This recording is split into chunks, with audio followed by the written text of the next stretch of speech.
ఈ రోజు మనము కడప డిస్ట్రిక్ట్ లో ఉన్నటువంటి నందలూరు దగ్గర ఉన్న శ్రీ సౌమ్యనాథ స్వామి ఆలయంలో అయితే ఉన్నాము. ఈ ఆలయంలో ఉన్నటువంటి స్వామి వారికి భక్తులు 9 ప్రదక్షిణలు చేసి వారు మొక్కునైతే కోరుకుంటారంట.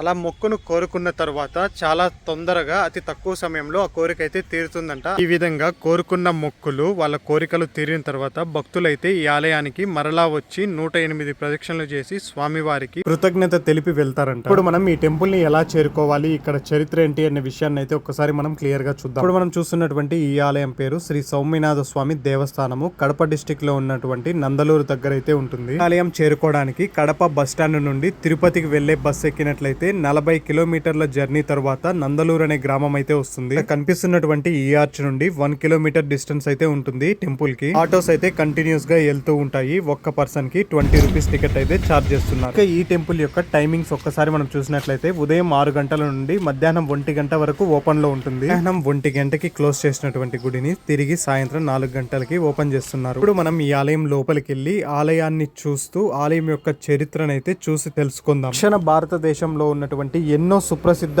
ఆలయాలలో ఈ సౌమ్యనాథ స్వామి ఆలయం కూడా చాలా గొప్పది. 10 ఎకరాల విస్తీర్ణంలో 11వ శతాబ్దంలో చోళరాజుల చేతుల మీదుగా ఈ ఆలయ నిర్మాణం అయితే మొదలైంది. తర్వాత కాలక్రమేణా చోళ, పాండ్య, కాకతీయ, విజయనగర రాజులచే ఈ ఆలయ నిర్మాణం పూర్తయింది. ఈ ఆలయానికి మొత్తము 120 ఎకరాల మాన్యం ఉన్నట్లు ఆలయ శాసనాల్లో అయితే ఉందంట. 2వ శతాబ్దంలో కాకతీయ వంశానికి చెందినటువంటి ప్రతాపరుద్రుడు అనే రాజు సౌమ్యనాథ స్వామి ఆలయం యొక్క ప్రధాన గోపురాన్ని నిర్మించి నందలూరు సమీపంలో ఉన్నటువంటి 5 గ్రామాలకి బహుకరించారంట. ప్రసిద్ధి వాగ్దేయకారుడైనటువంటి తాళ్లపాక అన్నమాచార్యుల వారి స్వగ్రామమైనటువంటి తాళ్లపాక అనే గ్రామం కూడా ఈ యొక్క నందలూరు నుండి 6 కిలోమీటర్ల దూరం మాత్రమే ఉంటుంది. అన్నమాచార్యుల వారు కూడా ఈ ఆలయంలోని స్వామివారిని దర్శించి స్వామివారిపై అనేక కీర్తనలు రచించినట్లు ఆధారాలు ఉన్నాయంట. ఆలయంలో ఉన్నటువంటి శాసనాలలో తెలుగు శాసనాల కంటే తమిళ శాసనాలే ఎక్కువగా ఉన్నాయంట. ఈ ఆలయంలో ఉన్నటువంటి శాసనాలపై సూర్య చంద్ర చిహ్నాలతో పాటు ఆలయం పైనున్నటువంటి పైకప్పు భాగానికి అప మరియు సింహ చిహ్నాలైతే ఉన్నాయి. కనిపిస్తున్నటువంటి ఈ చిహ్నం వెనుక ఒక గొప్ప కథ కూడా ఉంది. భవిష్యత్తులో